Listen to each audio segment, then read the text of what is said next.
So if you haven't checked out my podcast, do so. I already got 14 episodes up. We're getting into it. It just got monetized yesterday. Go check it out. Get over there, subscribe. Lots of cool stuff we get into depth into that I can't touch on here in the depths. So we've never had people dying here from overdoses from heroin or fentanyl. I know it might sound crazy and hard to believe because in the United States, I think it was like 30, 40,000, something ridiculous. I'm not sure the exact number, so don't criticize me on that, but tens of thousands of people died of overdose. Now, a lot of people might ask if they don't know the policy here, just know the law. Mayo's people in specific have never let anyone sell any type of opiates here, ever, to the local population. That's a big no-no, to the point that it's enforced by the death penalty. The Sinaloa cartel will come kill you if they catch you selling any type of opiates to the local population. They don't play with that. And I've always told people that. A lot of people don't believe it. But what we're about to speak on today is specifically on that. You see, in Culiacan, they just had their first two deaths from M30's, which has never happened. And they were under 25 years old, that's all I'm going to say. So they were young men. And this is the first time this has happened, you guys. And the actual secretary that's in charge of health, salud, is causing like a alarm that this could be becoming more of a trend, and I agree with him. And in fact, simultaneously, while the government is giving this announcement, I'm hearing from people I know as well in Culiacan that they're officially looking for whoever is selling these pills. So whoever is selling those pills, you better stop because people are dying and they're going to catch you. And when they catch you, they're going to make an example out of you. It's not going to be pretty. So do it while you're ahead, buddy. Get out if they haven't already got you, man. Bad idea. Bad idea to be selling that shit here. That poison in our communities. No one wants that here. Nobody wants that here. No one wants the deaths here. No one wants those problems here. And a lot of people say, how hypocritical is that? It's in a little cartel to go sell it in the United States, but not sell it to their own people. If you ask me, it sounds pretty smart, actually. Why would they want to poison their own people? If they want to sell it to another country and those people want to poison themselves, I think that's their point of view. They're not forcing them to do it. They're offering it to them if they want to buy it.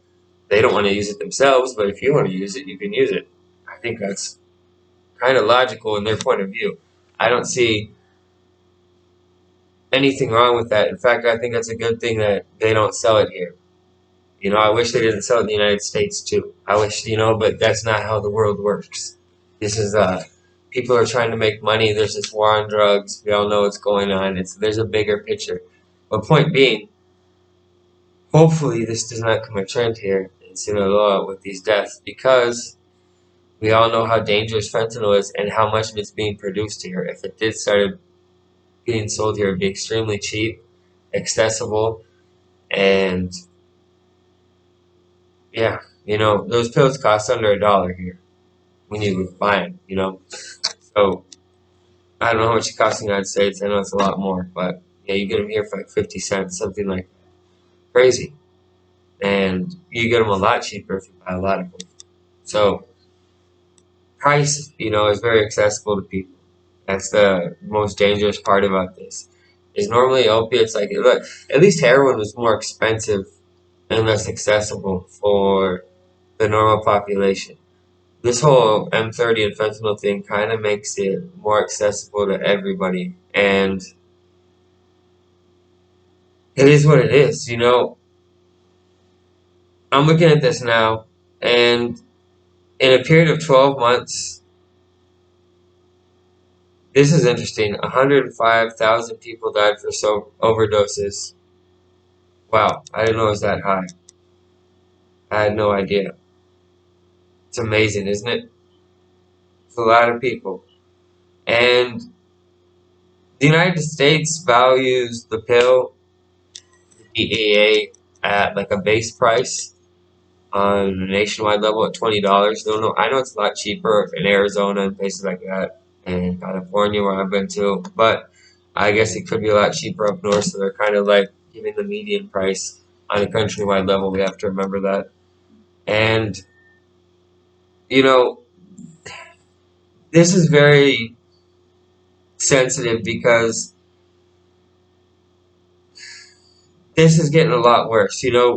Car fentanyl is also coming out. So if you know what car fentanyl is, I'm laughing because it's just ridiculous. It's even worse than fentanyl, more, way, way, way stronger than fentanyl. It makes fentanyl weak. And that's what they're starting to produce here as well. So think about this, okay? You could spend $1,000, $1,500 online buying an ounce of pure fentanyl from China, okay? Straight from China, they'll send it to you. Then you mix it, in the machine that mixes it, so it's all equally distributed, and you don't have hot spots that cause overdoses. Like one part could be stronger than another, so it has to be very well mixed. There's a certain way that I'm not going to get into because I'm not trying to give away information on here. I'm trying to stop this stuff, not get it out there. But point being, someone can spend $1,000 and make $1,000,000. Not kidding. You can buy 1 ounce of fentanyl, make 1 kilo of dope, and sell that for $1,000,000 if you go, and break it into small quantities up in the northern United States, places like that. Other places in the United States, I don't know any other way where you can spend $1,000 and make $1,000,000. That's the other thing that's really fueling this crisis that no one is talking about.